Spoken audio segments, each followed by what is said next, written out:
Social equity is important. There's two primary reasons. One is that the industry itself or the discipline has already committed to these ideas, both in terms of their ethics and their values. And then from an accredited planning program perspective, there are requirements that those schools cover those topics.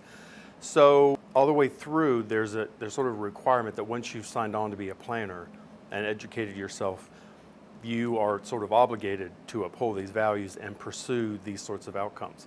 Including with AICP certification, you've got those requirements to actually uphold and pursue these outcomes as an ethical obligation.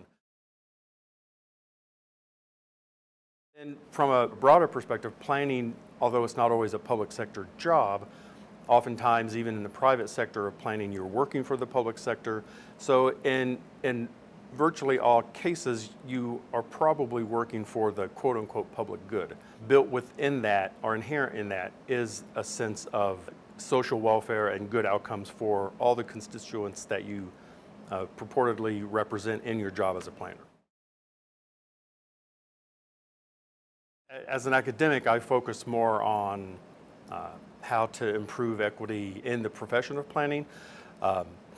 I take a very theoretical perspective on this. I look at the body of planning theory literature that we have now, and I do a lot of thinking about what really is planning and how has equity part of this. I look at the historical components of the founding of the profession. So I have what I think might be an unusual perspective on this.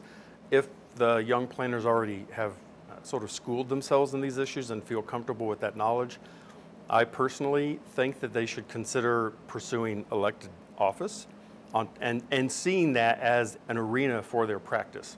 You know, I really see planning in more ways than just it being a professional discipline. I see its tenets informing in many ways the notion of governance, that in many ways we think of the ideas of planning and the goals of planning to be arguably good governance, whether it's just about environmental sustainability, as well as the more equity and justice issues.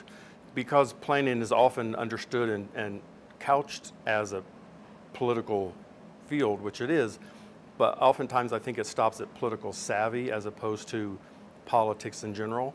And I would encourage some planners to really consider bridging that divide, and through the discourse of elected office, improve the public's knowledge about these issues, and also be able to operate more of the levers of power to better help these goals become reality.